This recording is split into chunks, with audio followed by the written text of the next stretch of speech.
Nang ganap nang makauwi ang lahat ng mga bisita, ay nagharap-harap silang lahat sa sala.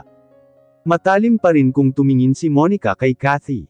Pinili na lamang ng dalaga na magyuko ng ulo, dahil pakiramdam niya ay napapaso siya sa klase ng tingin ni Monica. Ngayon, gusto kong malaman ang plano mo, Elmo. Tanong ni Pamela sa anak. Ma, hindi ko alam ang gagawin ko.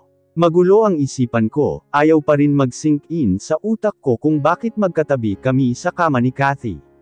Napakabilis ng pangyayari. Hindi ba pwedeng ipagpaliban muna natin ang usapang ito? Hirap ang kalooban na sagot ni Elmo sa ina. Unang pagkakita ko pa lang sa babaeng iyan, ay masama na ang kutob ko, dinuro pa ni Monica si Kathy. Walang utang na loob. Pagkatapos kapkopan, pakainin, bihisan at pag-aralin, ito pa ang ginawa niyang kapalit.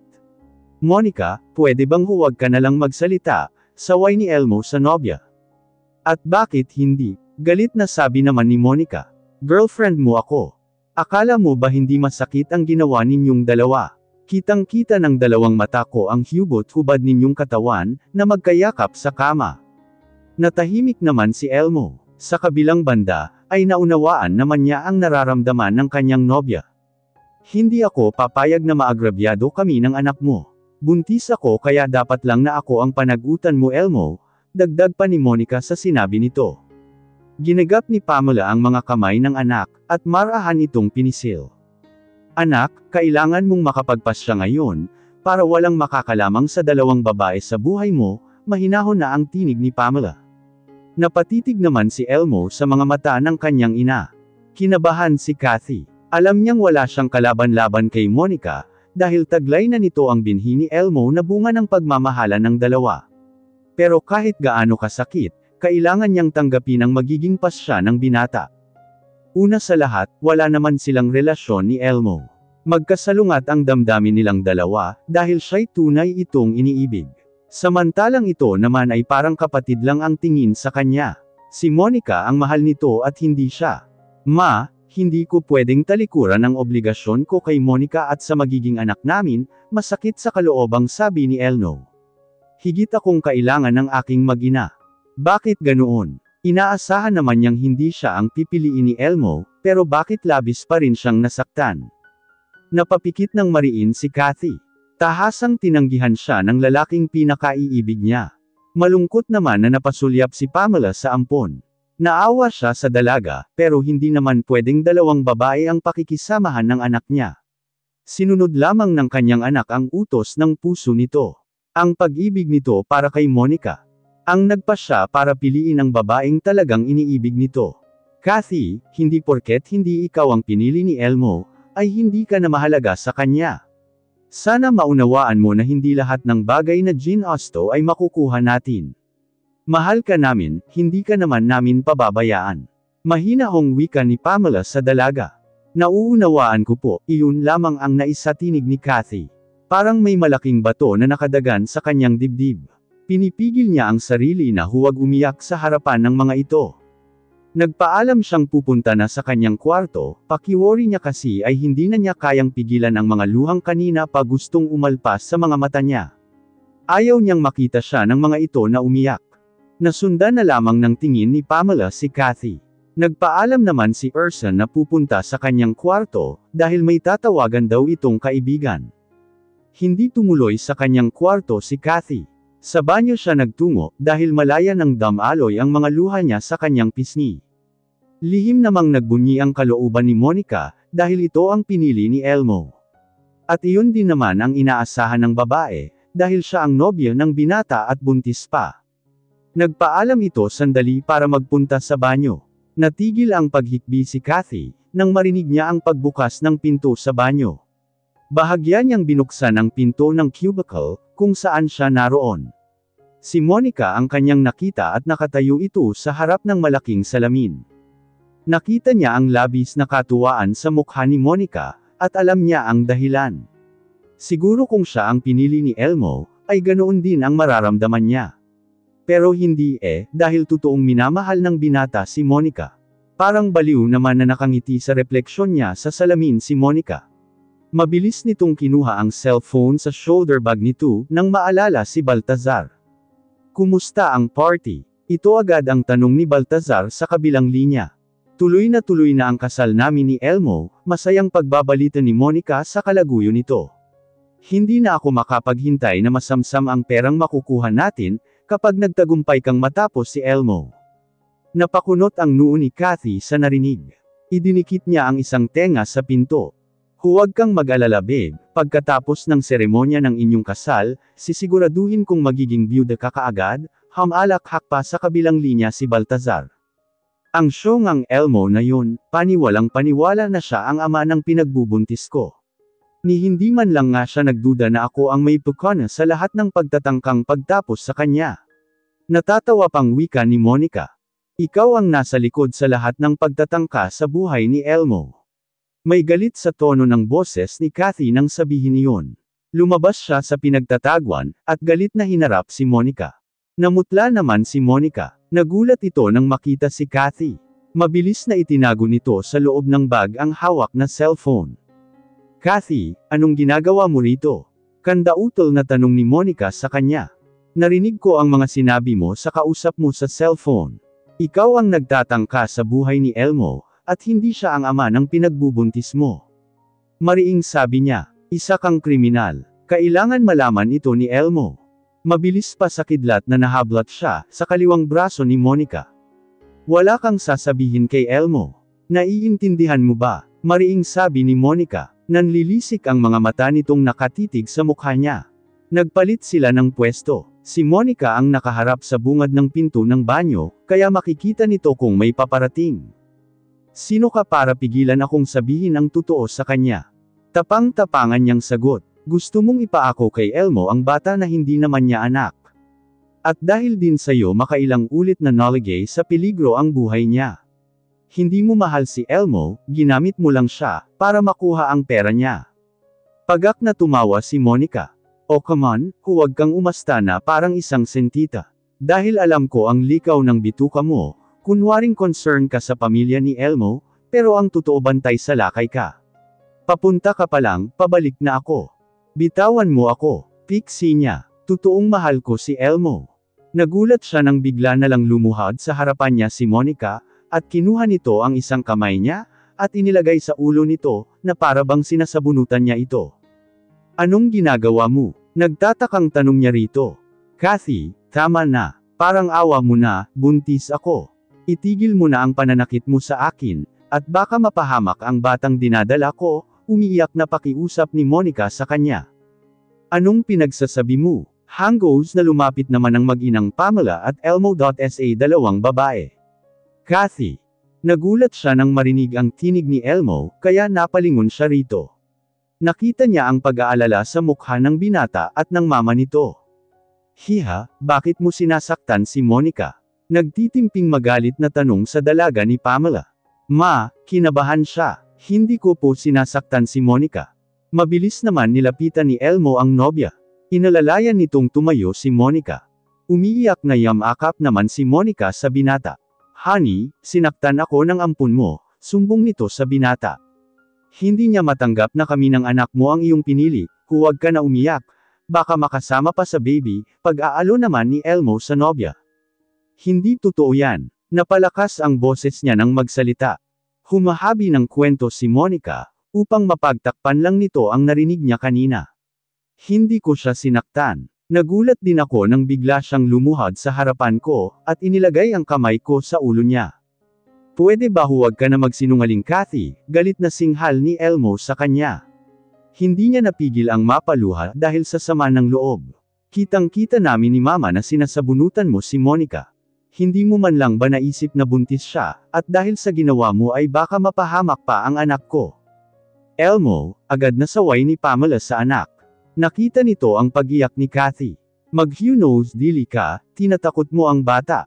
Hindi na siya bata mama. Nagawa niya nga akong tukso hindi ba? I'm so disappointed at her. Kathy, ano ba talaga ang nangyari? Yusis ni Pamela sa dalaga. Ang palm mo ay pupunta ka sa iyong kwarto, bakit narito ka? Hindi po ako nagpunta sa kwarto ko mama, nakayuko ang ulong sagot niya. Patuloy siya sa pag-iyak. Narito ako sa banyo nang pumasok si Monica, at marinig ko ang mga sinabi niya sa kausap niya sa cellphone. Kita mo honey, gusto pa niya akong gawan ng kwento. Nagpaapawang sabi ni Monica. Humarap si Kathy kay Pamela. Ma, niloloko lang kayo ni Monica, sabi niya. Pwede ba Kathy, tanggapin mo na lang na bukal sa iyong kalooban na ako ang mahal ni Elmo at ang pinili. Gusto mo na naman gumawa ng eksena, para sirain na naman ang relasyon naming dalawa. Mabilis na sabi ni Monica, maghahabi ka ng mga kasinungalingan, para lang masira ako sa pamilya ni Elmo. Hindi ako ang sinungaling kundi ikaw Monica. Singhal niya rito. Tumingin siya kay Elmo na nagpalipat-lipat ng tingin sa kanila ni Monica. Elmo, hindi ikaw ang ama ng pinagbubuntis ni Monica. Pinagtataksilan ka niya. Siya rin ang may pukana sa mga pagtatangka sa buhay mo. Pagod ka lang siguro hiha, kaya ang mabuti pa ay magpahinga ka na, payo ni Pamela sa dalaga. Hinawakan niya ang mga kamay ng mama ni Elmo. Ma, nagsasabi ako ng totoo. Niloloko lang kayo ni Monica. Gusto niyang ipatapos si Elmo sa araw mismo ng kasal nila, dahil gusto niyang makuha ang yaman na meron kayo, pangungumbinsi niya sa babae. Pwede ba Kathy, huwag ka nang gumawa ng kasinungalingan. Dahil alam kong planado ang lahat. Inamin mo sa akin na mahal mo ako. At ang babaeng nagbigay sa atin ng inumin ay kaibigan mo. Nilagyan mo ng pampatulog ang inumin ko, bago tayo pumasok sa kwarto mo. Gusto mong palabisan na may nangyari sa atin, para hindi matuloy ang kasal namin ni Monica. At nang hindi ikaw ang pinili ko, ay gumawa ka na naman ngayon ng panibagong kasinungalingan. Galit na sigaw ni Elmo sa mukha niya. Kulang na lang ay duruin siya nito. Pakiramdam niya ay nanliit siya. Oo, inaamin ko, umiiyak niyang sabi. Naging marupok ako. Totoong nilagyan ko ng pampatulog ang inumin mo. Hindi naman makapaniwala sa kanyang narinig si Pamela. Naitakip nito ang kamay sa bibig nito. Tila nang uuyam pa na sabi ng binata. Pero nagawa ko lamang iyon, dahil sa pagmamahal ko sa'yo. Ibinigay ko sa'yo ang aking katawan, ang aking puri, kahit na wala kang pag-ibig sa akin. At ang nangyari sa pagitan nating dalawa ay hindi ko pinagsisisten. Mahal na mahal kita Elmo, matatanggap ko naman na wala kang pag-ibig sa akin. Pero ang ipaubaya ka kay Monica parang hirap akong gawin, lalo na't alam kong mapapahamak ka sa kanya. Enough! Nakataas pa ang isang kamay na saway ng binata sa kanya. Huwag mo na sir-on sa akin si Monica, dahil mas kilala ko siya kaysa pagkakakilala ko sa'yo. Nang sabihin iyon ni Elmo ay nakaramdam siya ng habag kay Kathy, ngunit hindi ito nagpahalata. Si Monica ang nobya ko at magkakaanak na kami. Hindi ikaw ang ama ng batang pinagbubuntis ni Monica, pamimilit pa niya. Ako ang ama ng batang pinagbubuntis niya. Kailangan ako ng mag-ina ko. Pakakasalan ko si Monica, dahil siya ang babaeng mahal ko. At kung maari lang sana, itigil mo na itong kalokohan mo, dahil hindi na ako natutuwa sa mga ginagawa mo. Ang namagitan sa ating dalawa, ay hindi ko kagustuhan at itinuturing kong isang malaking kasalanan, dahil nasaktan ko ang damdamin ni Monica. Kung may nararamdaman man ako para sa'yo, iyon ay bilang kapatid lamang. Hindi kita mahal Kathy. Sana naman matanggap mo ang katotohanang hindi ko matutumbasan ang pag-ibig na nararamdaman mo sa akin. Dala ng matinding kahihiyan, ay nagtatakbong lumabas ng banyo si Kathy. Nagtungo siya sa kanyang kwarto. Awang-awa naman si Pamela sa dalaga. Anak, hindi mo na lang sana sinaktan ang damdamin ni Kathy. Ang sinabi mo sa amin ng kapatid mo kanina, na walang nangyaring ano sa inyo, kaya naman naniwala kami sa iyo, sermon sa kanya ng ina. Ma, pwede ba bukas na lang tayo mag-usap? Masyadong maraming nangyari sa akin ngayon, kaya parang sasabog na ang utak ko, pakiusap ng binata, bago tinalikuran ang ina at ang nobya. Lihim namang natutuwa si Monica. Sa isip nito na may posibilidad na mapatalsik sa pamamahay ng mga abali ang ampon ng mga ito. Napabuntong hininga naman si Pamela. Kung siya lamang ang masusunod, mas gusto niya si Kathy para sa kanyang anak. Kaya lang ay hindi niya hawak ang isip at puso nito, kaya wala siyang magagawa. Monica, tawag pansin ni Pamela sa nobya ng anak. Ano po iyon tita? Tanong ni Monica. Sana lang ay hindi nagkamali ang anak ko sa pagpili sa iyo. At sana ay walang katotohanan ang mga ibinibintang sa iyo ni Kathy. Makahulugang tura ni Pamela sa dalaga. Hindi naman nakaimik si Monica. Hating gabi na, doon ka na matulog sa guest room. Magpahinga ka na, ingatan mo ang magiging apo ko. Hindi na po tita, tanggi ni Monica. Naiwanan ko kasi sa bahay ang mga vitamins na kailangan kong inumin, kaya kailangan kong umuwi. Nangunot naman ang noo ni Pamela.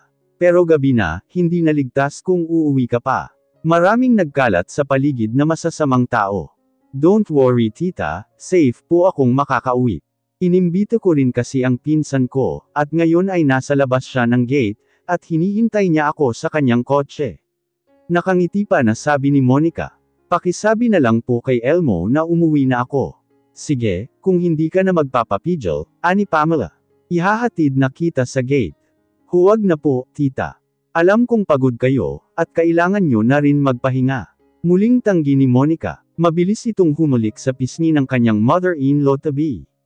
I have to go tita. Nagmamadaling lumakad si Monica, naiiling na lamang ang ulo ni Pamela, na nasundan ng tingin ang papalayong dalaga. Nagpasya na rin itong lumabas ng banyo.